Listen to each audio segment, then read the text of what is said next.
BJP Bantwal ಕ್ಷೇತ್ರ ಸಮಿತಿಯ ವತಿಯಿಂದ ಬಿಸಿ ರೋಡ್ನಲ್ಲಿ ಮಾಸ್ಕ್ ದಿನಾಚರಣೆ ಆಚರಿಸಲಾಯಿತು. ಈ ಹಿನ್ನೆಲೆಯಲ್ಲಿ ಪಕ್ಷದ ಕಚೇರಿಯಿಂದ ಬ್ರಹ್ಮಶ್ರೀ ನಾರಾಯಣಗುರು ವೃತ್ತದವರೆಗೆ ಪಾದಯಾತ್ರೆ ನಡೆಸಿ ಜನಜಾಗೃತಿ ಮಾಡಿಸಲಾಯಿತು.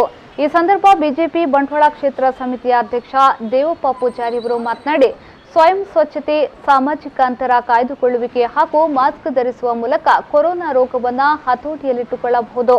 ಕೇಂದ್ರ ಹಾಗೂ ರಾಜ್ಯ ಸರ್ಕಾರ ಆರೋಗ್ಯ ಇಲಾಖೆಗಳ ಮೂಲಕ ನೀಡುವ ಮಾರ್ಗಸೂಚಿಯಂತೆ ನಡೆದುಕೊಂಡರೆ ಕೋವಿಡ್ ವೈರಸ್ನಿಂದ ದೂರವಿರಬಹುದು ಎಂದು ತಿಳಿಸಿದರು.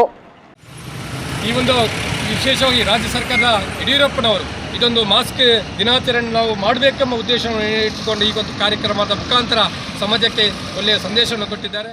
ಕಿಯೋನಿಕ್ಸ್ ರಾಜ್ಯಾಧ್ಯಕ್ಷ ಹರಿಕೃಷ್ಣ ಬಂಟ್ವಾಳ ಅವರು ಮಾತನಾಡಿ, ಆರೋಗ್ಯವಂತ ಸಮಾಜ ನಿರ್ಮಾಣಗೊಳಿಸುವ ನಿಟ್ಟಿನಲ್ಲಿ ಮಾಸ್ಕ್ ದಿನಾಚರಣೆ ಆಯೋಜಿಸಲಾಗಿದೆ.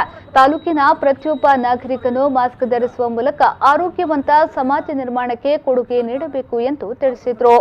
ನಮಗೆ ಒಂದು ಆರೋಗ್ಯವಂತ ಸಮಾಜ ನಿರ್ಮಾಣಕ್ಕೆ ಇದು ಪೂರಕವಾದಂತಹ ದಿನಾಚರಣೆಯಾಗಿ ಮೂಡಿ ಬರಬೇಕು ಅನ್ನೋ ದೃಷ್ಟಿಯಿಂದ ಈ ಒಂದು ಮಾಸ್ಕ್ ದಿನಾಚರಣೆಯನ್ನು ರಾಜ್ಯ ಸರ್ಕಾರ, ಭಾರತ ಸರ್ಕಾರ ಈ ಆಯೋಜನೆಯನ್ನು ಹಮ್ಮಿಕೊಂಡಿದೆ.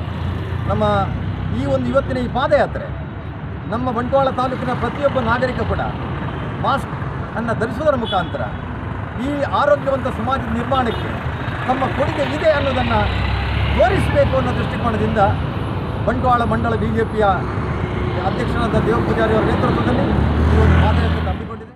ಈ ಸಂದರ್ಭ ಜಿಲ್ಲಾ ಪಂಚಾಯತ್ ಸದಸ್ಯ ತುಂಗಪ್ಪ ಬಂಗೇರ, ತಾಲೂಕು ಪಂಚಾಯತ್ ಸದಸ್ಯ ಪ್ರಭಾಕರ ಪ್ರಭು, ಪುರಸಭಾ ಸದಸ್ಯ ಹರಿಪ್ರಸಾದ್, ಪಕ್ಷದ ಕಾರ್ಯದರ್ಶಿಗಳಾದ ಡೊಂಬಯ್ಯ ಅರಳ, ರವೀಶ್ ಕರ್ಕಳ, ಕೋಶಾಧಿಕಾರಿ ಪ್ರಕಾಶ್ ಅಂಚನ್ ಮೊದಲಾದವರು ಹಾಜರಿದ್ದರು.